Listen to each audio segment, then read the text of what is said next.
somewhat functional, you have to designate a specific person just to do that.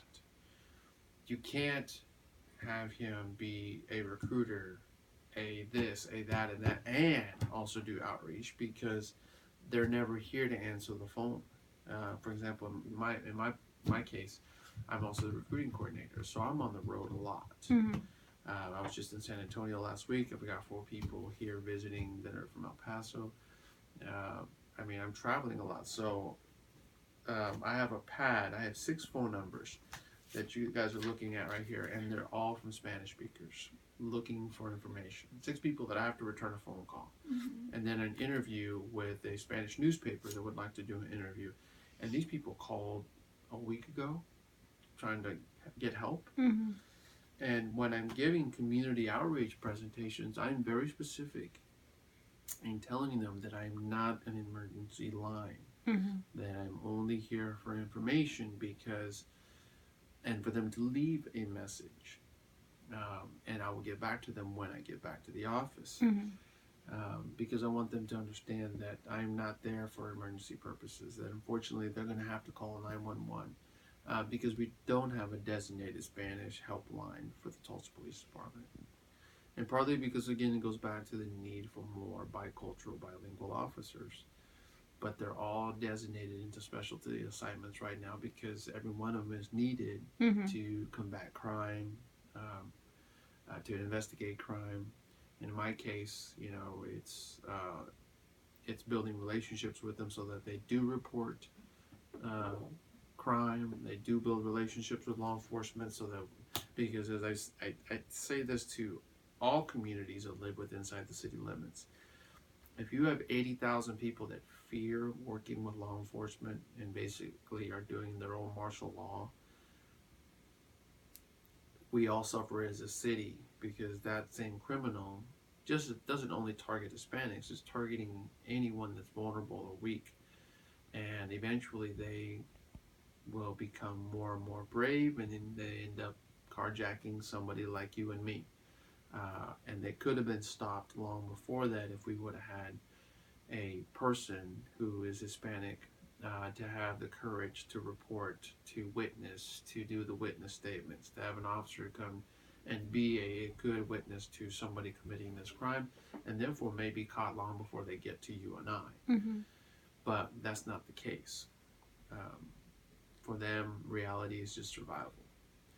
And so I spend a lot of my daytime and nighttime hours out there in the community trying to build that relationship, trying to be that one officer you talk about. But it has to be a department-wide mandate Mm-hmm. to build relationships with this community. It can't be just one guy. Yeah. Because then I become, when they can't reach me, then there's disgruntled people. And Mm-hmm. so that's one of the things that I try to push back from, because when I started the outreach program, that was one of the things I have a 6-component outreach program that I developed for the police department. And one of them was a language line, which in theory is great if you're here, but in reality, it needs to be manned all the time. Yeah. So that was one thing that we put on the flyer was, it's safe to call 911, and then it's a very simple, it's just straightforward really flyer. Yeah. Like, it's safe to call 911.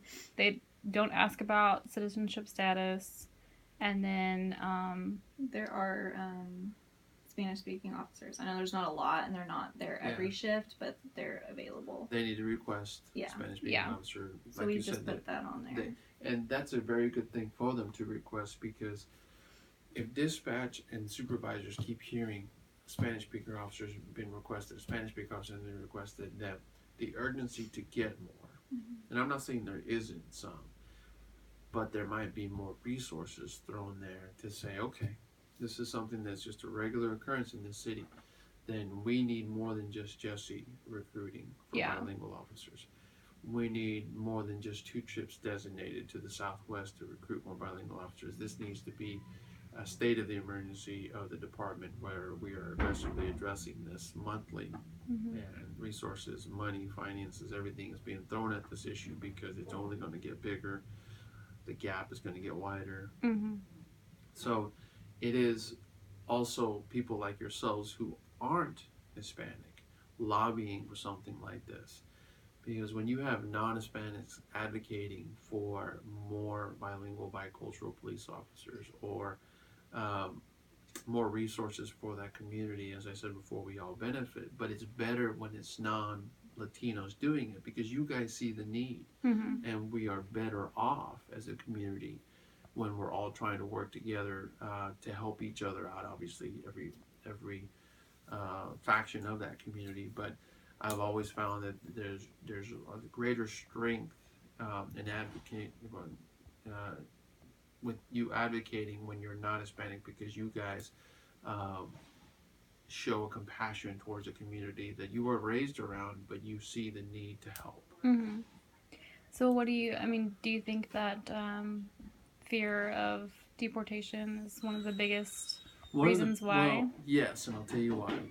We have one law enforcement agency in the entire state of Oklahoma, and one law enforcement agency in this region that actively deports Hispanics, and that is the Tulsa Sheriff's Department. In the mid 2000s, they went to New York to Washington D.C. and then Congressman Sullivan uh, pushed for the 287G program to come to Oklahoma. And what that program is that allows local law enforcement to have immigration enforcement powers. When they did that and they brought it here, overnight, the Hispanic community stopped calling the police department. Because the thing that people don't understand is that, yes, that's the sheriff's department, but they assume that all sheriff's agencies have a 287G program. And because the jail is run by the sheriff's department, Mm-hmm. anyone that gets arrested right away gets checked for INS holes. There's a reason why only one agency in the state of Oklahoma has it. That's because Oklahoma City, the city of Tulsa, Guyman, Lawton, all of them said, no, we don't want that because we know that overnight we will destroy the rapport Mm-hmm. with this community. And they've stayed away from it. Now, the reason that the sheriff's department gets away with it is because they don't actively patrol within the city limits. So they can come in, do raids, or apply special resources to do this, and then not worry about the repercussions of what it does to the Hispanic community because that's not their problem. Right. And they do it for financial reasons. They're not doing it to fix the immigration issue. They get paid really well for every undocumented person they deport, and so that's for them. It's a cash cow. Yeah. I think I was in my sociology class a while ago, and someone from, I think he was retired, who was associated with the prison system or the jail, said that they get paid a lot more money for.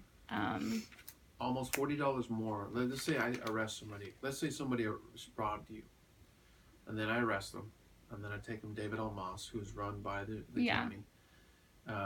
In 2010, and I don't know what the actual numbers are now, but in 2010, we would pay David Almas $27 per day to house a felon.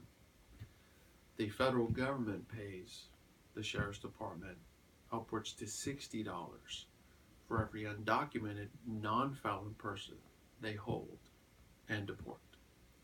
So when you're making almost $40 more a person than for them, this is a money making Mm-hmm. thing for them. And this is what I try to tell the community that is not pro-Hispanic that I go and visit with, and I explain to them that they're not trying to fix the issue. This comes back all to money, Yeah. like everything else. But the ripple effect that you do to the community, the fear of them calling the police department, that is something that people don't really pay attention to. And this is something that I try to tell the non-Hispanic community, that if you have thousands upon thousands of Tulsans not calling the police department when crime and criminals are running around, then this is a problem for all of us, and you need to appreciate that.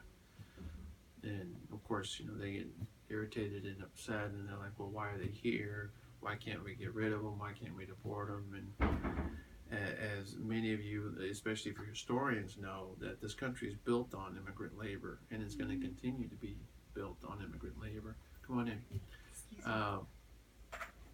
So if we did deport 25 million people, you would destroy this country, because so many of us depend on that labor now. Jobs that we all have come to realize we won't do, or don't want to do anyway. But that is, that's always the knee-jerk reaction to come back to, get them out of this country. And I explain to them that is not possible. And this is why the Tulsa Police Department and other local law enforcement agencies don't get involved in this, because they realize that we don't have the resources all the time to go into deporting people.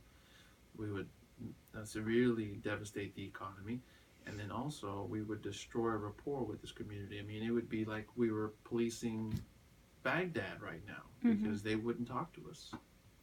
So there's a lot of rapport building that has to go into it, and it's getting in front of them and making them believe. But it's a big job, because it has to be a holistic approach from the police department to build relationships with this community. Because if it's only one officer or 3 officers going out and doing this, and then there's 5 other officers beating up on them, then which one is it? And that's where you have to have everybody on board with doing this. So you said that Eric said that the TPD, they're not allowed to ask about him. They're But they encouraged do. to not ask. Yeah, they're encouraged not to ask. Okay. Yeah. Now, if you've been arrested, if you're driving drunk, as I told the Hispanic community, you brought that on yourself. Yes. Right. But if you called the police department because you witnessed a crime, or you were a victim of a crime, and if a police officer asks you for your immigration status, then they're violating policy. Okay.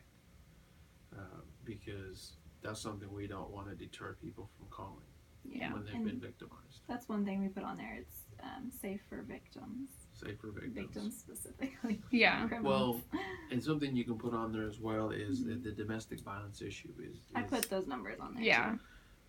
one of the things that is happening now with more regularity that I'm being told by my officers out on the street is that when women call the police department, the assailant, the person that is abusing them, is quick to tell them that if they get deported because of them being arrested for domestic violence, then when they get to Mexico, they're going to beat on their family in Mexico. So they use every means to intimidate their victims.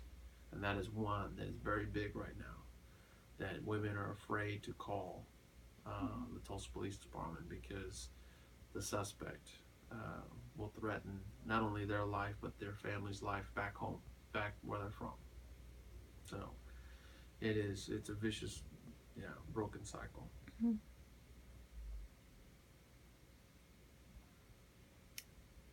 I can't remember what I was going to say. One thing is that, if you already, I'm sure you already put it on there, is like that we're not authorized for immigration and we're not wanting to, those are very big things. But the other thing too that you guys can focus on is the youth.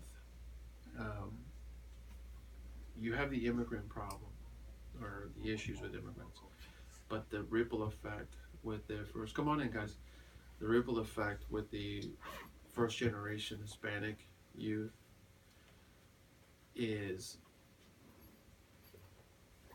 the parents aren't there to help them. Oh, excuse me. You guys running the PAT? Okay.